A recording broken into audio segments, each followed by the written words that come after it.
Allez, toujours en direct des Salorges, donc on continue à commémorer les 30 ans du Génov. Et puis maintenant, je suis en compagnie de Laurent Pradeil. Donc c'est un administrateur du Génov. Peut-être le dernier arrivé. Laurent, bonjour. Bonjour. Oui, effectivement, je suis arrivé depuis pas longtemps. C'est la deuxième année en fait où je rejoins l'équipe du Génov au niveau du conseil d'administration. Donc c'est très bien. On va avoir un avis de quelqu'un qui arrive tout neuf, qui a peut-être découvert le fonctionnement d'un Génov.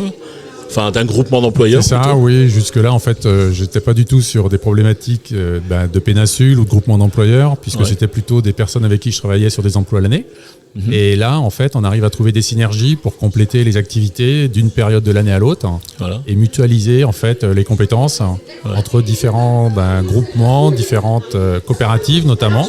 Oui, parce qu'on a activités. Voilà, on a un secteur où on l'a dit un peu toute la journée, où les coopératives, leurs activités sont saisonnières et pas forcément en même temps. Donc c'est ce qui permettait d'avoir des employés pour tout le monde en fait. C'est ça, on a des métiers qui sont énormément liés à la saisonnalité, liés à la météo dépendant également, et l'activité du coup en dépend.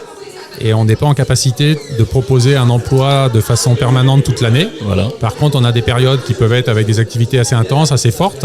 Et le groupement répond bien par rapport à ça, pour mutualiser ses compétences. Alors donc, nouveau arrivé, on vous connaît pas bien. Moi, c'est la première fois que je vous vois.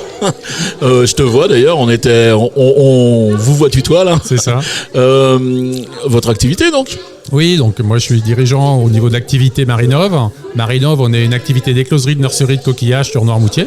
Oui. Et donc on propose du naissin aux ostréiculteurs. Donc on est tout à fait en amont, on propose une semence de coquillage qui ensuite est pris en charge par les ostréiculteurs pour amener jusqu'à du coquillage marchand.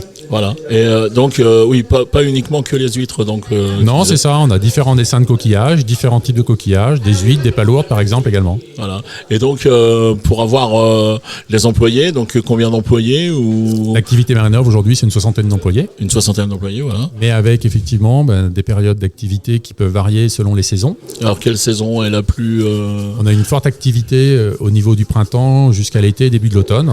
Et ensuite, une activité beaucoup plus faible pendant l'hiver. Ouais. Où là, les croissances des animaux et donc des naissins est beaucoup plus faible.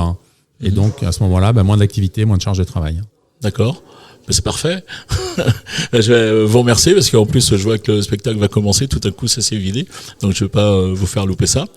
Et mais comme vous êtes nouveau, c'est la première fois que je vous vois, vous avez votre accès au bus de la radio de Noirmoutier. Si vous voulez venir parler de votre activité, il n'y a aucun problème, vous nous contactez. Je vous remercie, effectivement, puis, oui, ça permettrait de faire connaître Marinov. Voilà, c'est ça. Et donc, on est présent sur le territoire depuis de longues années, mais peut-être pas assez connu. Voilà, c'est ça. Eh bien, je vous souhaite une bonne soirée maintenant. Merci. Et merci d'être passé au micro Radio Noirmoutier. Merci.